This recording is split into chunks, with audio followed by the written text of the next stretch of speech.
If you want to teach love, if you want to teach compassion, all you can do is be compassionate and love.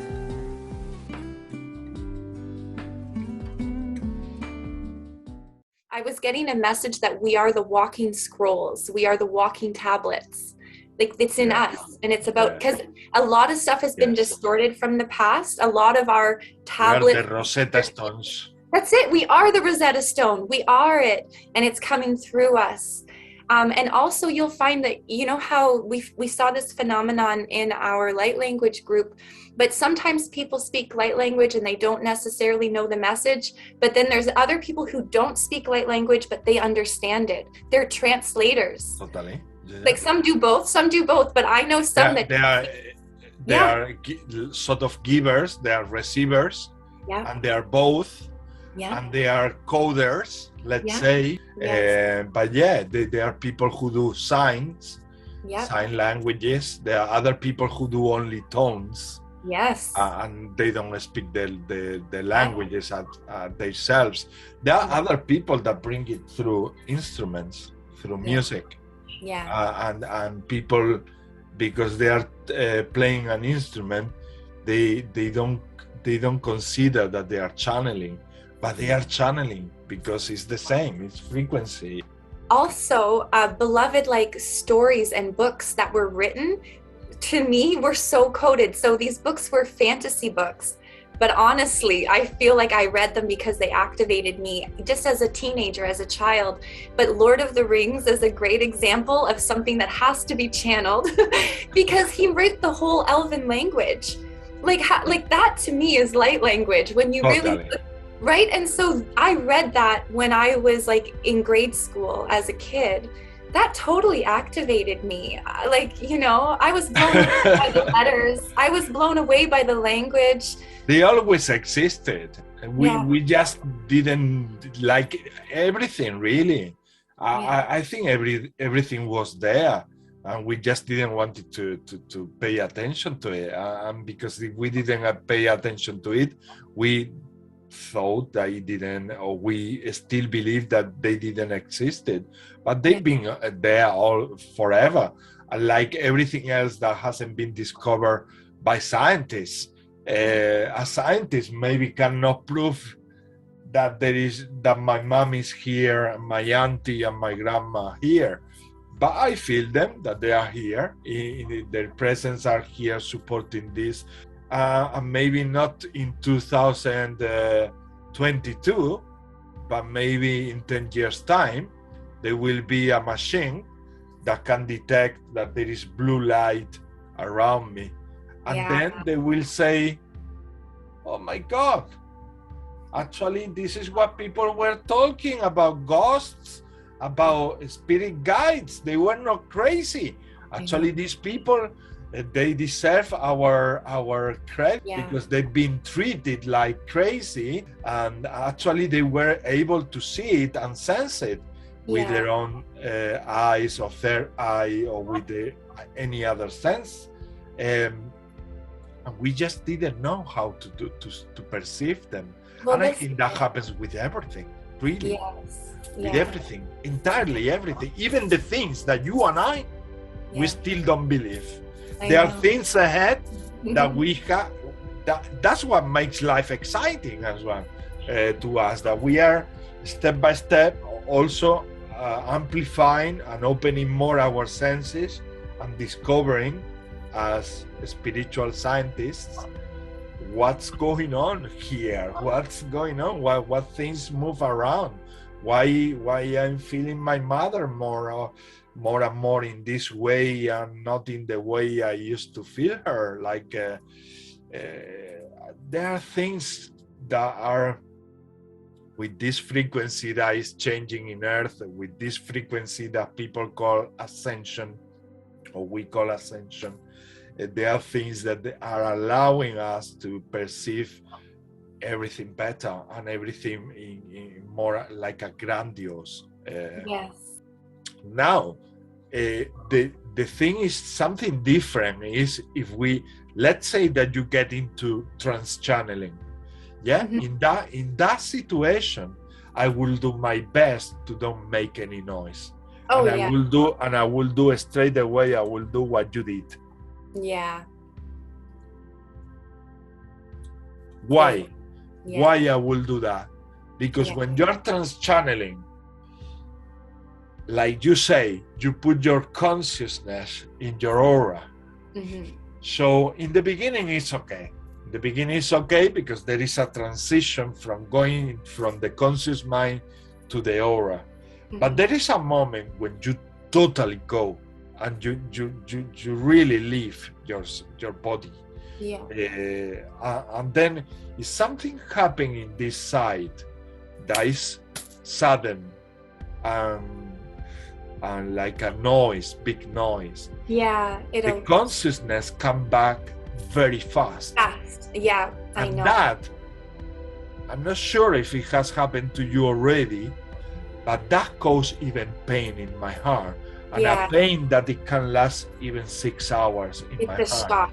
Yeah, it's a shock. Because of the shock. Because it's like when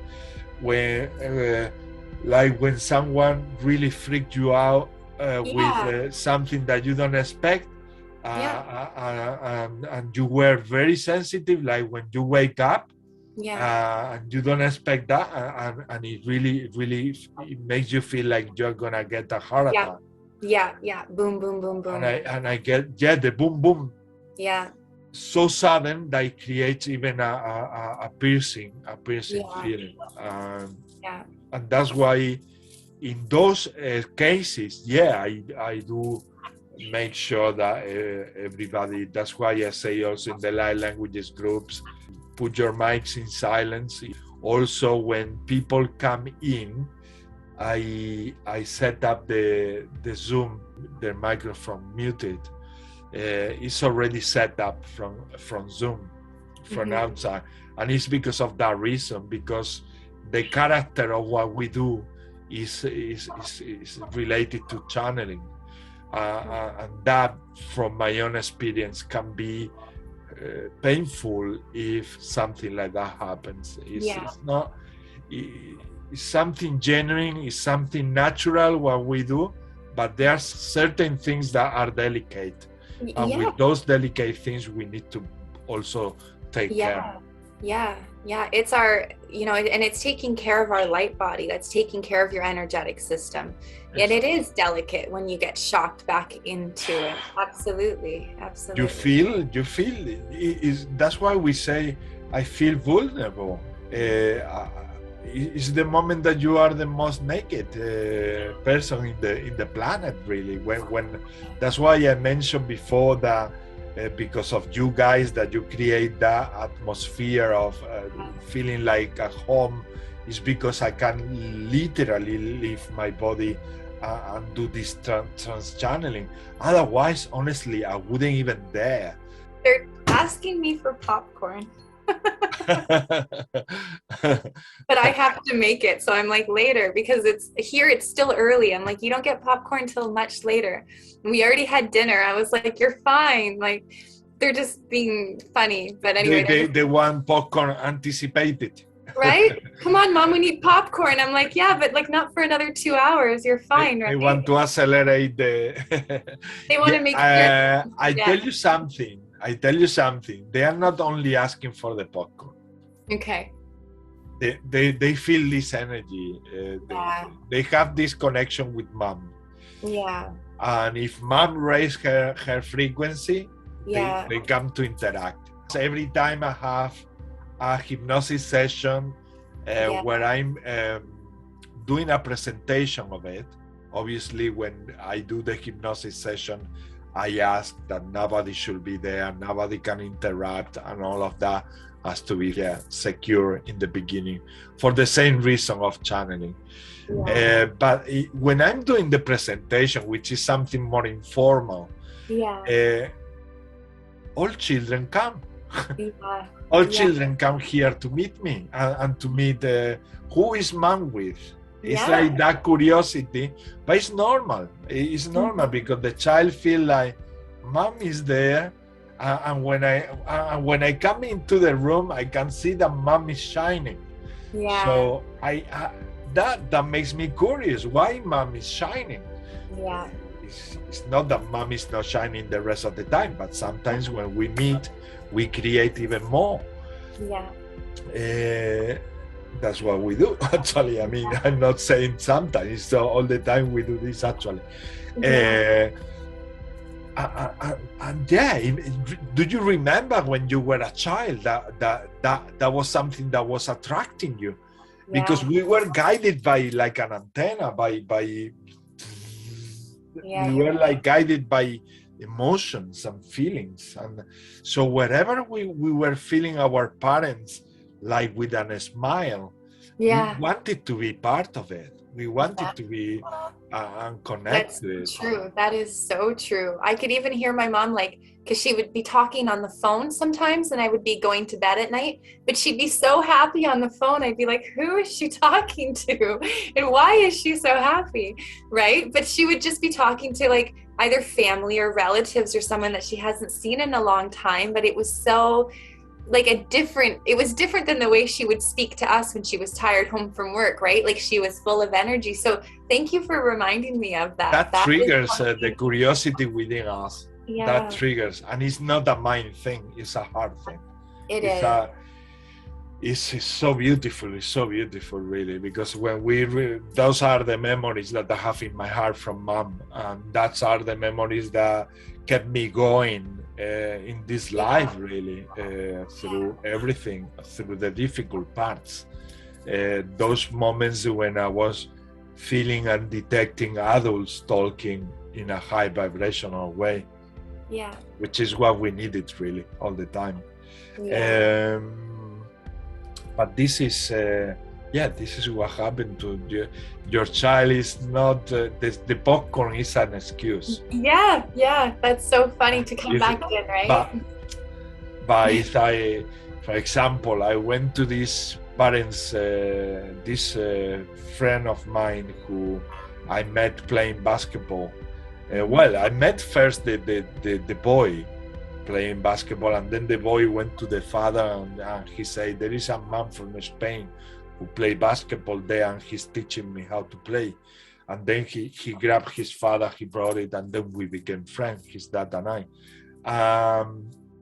And then one day he invited me to meet his wife, and they were having many issues, many marriage issues.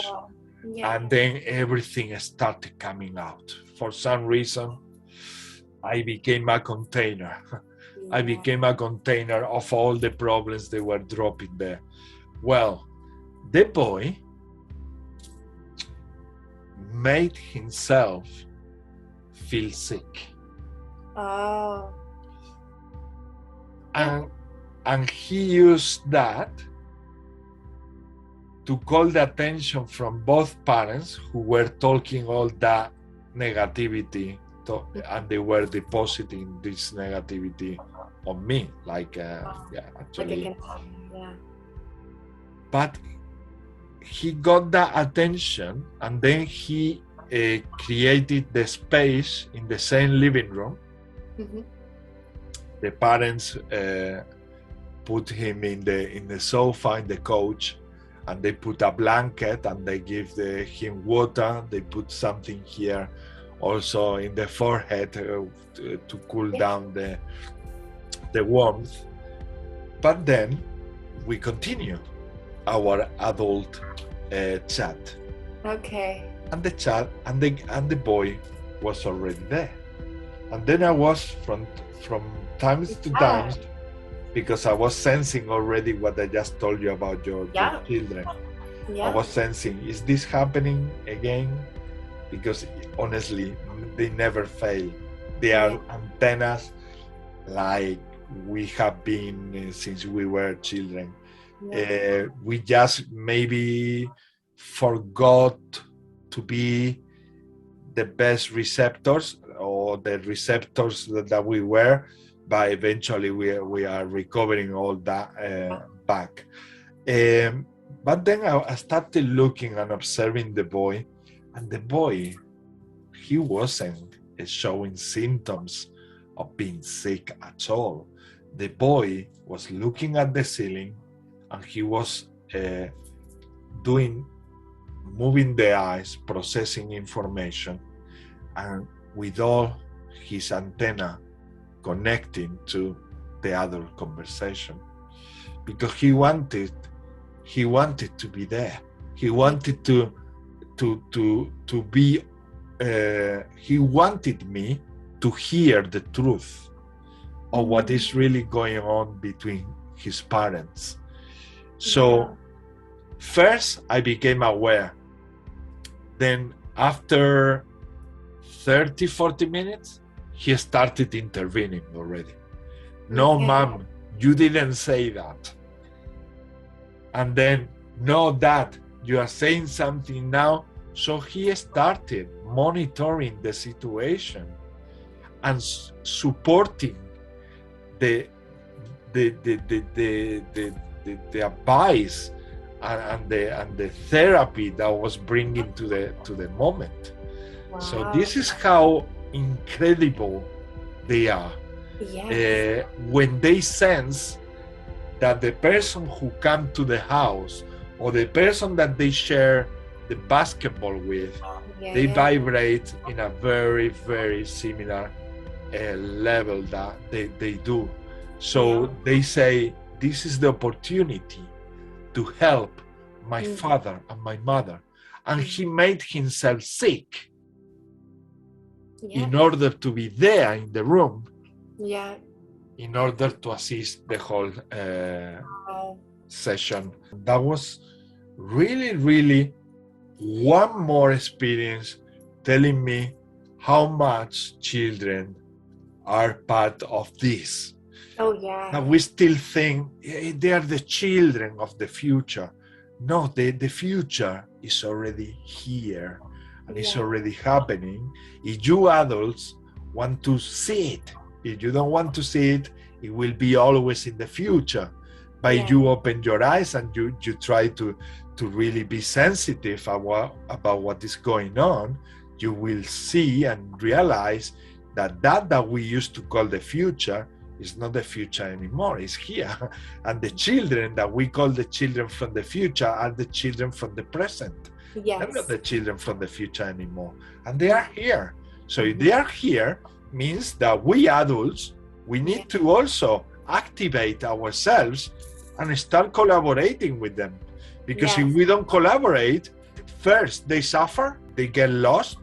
Well, and also they end up having all these other symptoms when they're not understood. They have all these other symptoms that come out that look like anxiety, depression, wanting to hurt yourself, food, eating disorders, autism.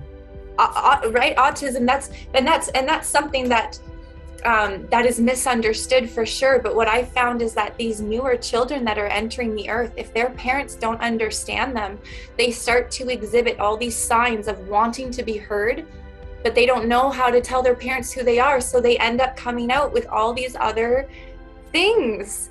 And so, and when I say things, it's just because I'm dealing with older children right now. So I've been a mom and I've gone through the whole toddler stage and the magical fairy stage of raising these beautiful magical children.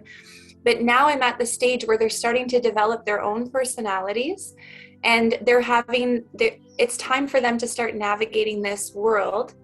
And my children are star seeds who are now teenagers, and they're friends with many other kids who are star seeds, but they're teenage star seeds. So now we find these kids who are trying to find themselves, and they're trying to find how to express themselves to their parents. And this is where it gets really confusing, because now they remember their magical childlike stage, but they're moving into this adulthood, but the world they're moving into maybe doesn't look like the world that they are actually here for, right? Because everything's changing still. So what I find is, like, basically I started this because I work with a lot of kids who their parents come to me because they've been to the therapist, they've been to the doctor, they've been everywhere, and nothing is clicking until they start talking energy work with someone like me. And all of a sudden their child is bright Their eyes are shining because that's what they've been missing. They know who I am because it's like I've worked with them on higher planes, so I've worked with them upstairs. And honestly, it's almost like this soul recognition between me and these teenagers who have finally found someone who understands what they're going through, because they see things, like they are activated where they see into the astral realm. They see things in their rooms. They don't know how to describe this to their families. Their families are asking the doctor, you know, the families are asking the therapist. What's really beautiful is that people like you and I, who are adults, who have been through this, now we're here to be that shining light to say, don't worry, I know, you know, how to help you as a kid, like I'm helping the teenager, but also I'm mediating for the parents.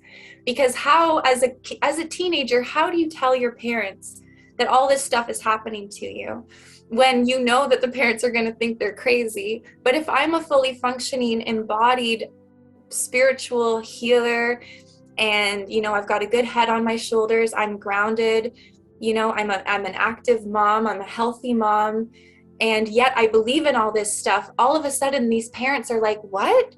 Like, you know, like, because basically I'm a walking role model, right? Where I am a mom, I've got, you know, a roof over my head, you know, I'm down to earth, I can speak, you know, I'm not out, what I'm trying to say is that I'm very grounded, I'm not way out in the ethers. So I can communicate now with like regular 3D parents as well and help them to understand what their child is going through, because they're gifted, because they see things, because their third eye, they were born with their third eye completely activated, right? So like the new children are here right now, and a lot of them are misunderstood, and a lot of them are just waking up, and it can be really confusing. And if you have someone to kind of guide the light, it can be so much easier. And plus these parents are now stepping up to say, you know, I want to help my daughter, I want to help my son. So a lot of my clients now are young teenagers, and their parents are the ones asking me if I can work with their children. And it's just so that they can feel more at home. And these children, I don't really do a lot of energy healing work on them. I just talk with them. You know, they just miss home. They just want to know what they're seeing, and they want to be confirmed about what they're seeing. Like I'm working with a young girl who can totally see the dimensions, and she can see the fourth dimension, and she can see the fifth dimension, and there's like a layer where she has to push through, and she was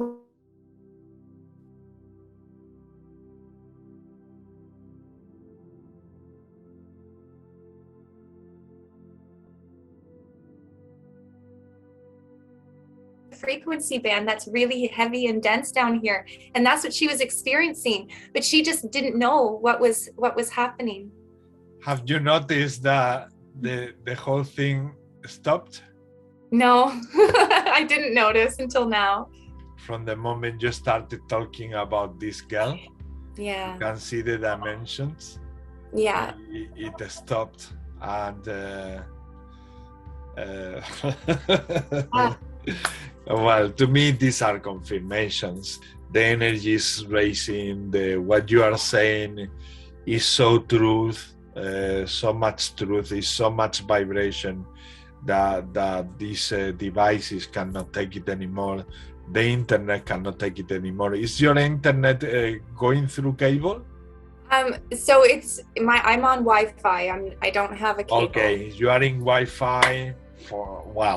That's the most common thing. Look, for the presentation that I did before, I have it here ready, and I do the presentation. I show them the cable that they need. I show them how they need to connect it to the router. Wow. This is something I do for every online session, because this is something, without this, I don't do a session anymore. Not because something dangerous that might happen, but interruptions might happen. If we can avoid them, better.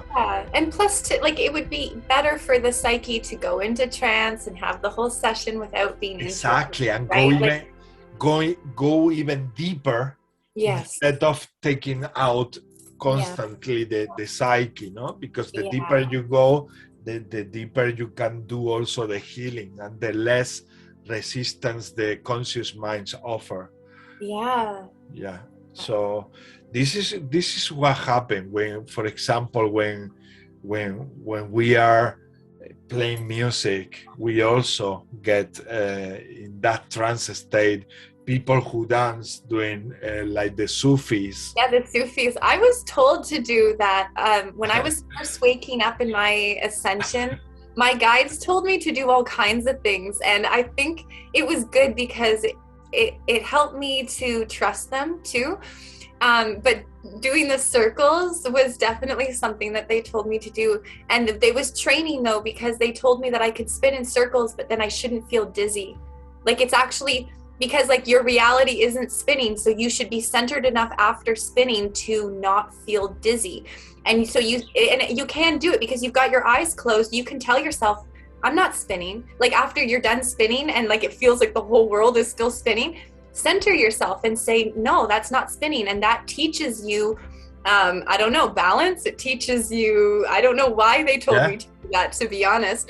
But they were teaching me like inner peace, or like inner, like when the world is spinning, like it doesn't have to be, like close your eyes and center yourself. And after spinning like 100 times, I could close my eyes and I could walk straight without being dizzy. So that feeling of feeling dizzy was my brain being all confused, but they told me it didn't have to be that way. I could center myself without having to wait. So that was like training.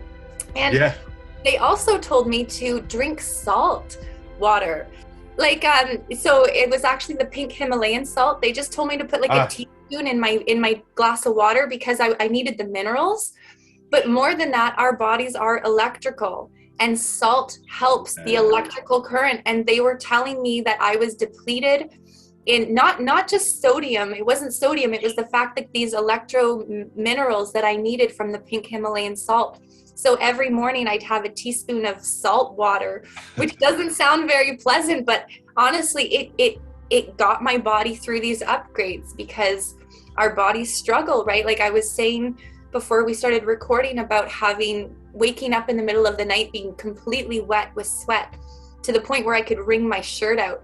So drinking something like minerals and mineral water and drinking salt like that would really help your body to process these energies. So that was like at the start of my awakening. So you are asking the world to replace the hot chocolate in the morning for a spoon of salt in order to sweat more in bed, in order to squeeze their clothes and get in order to stop the sweating.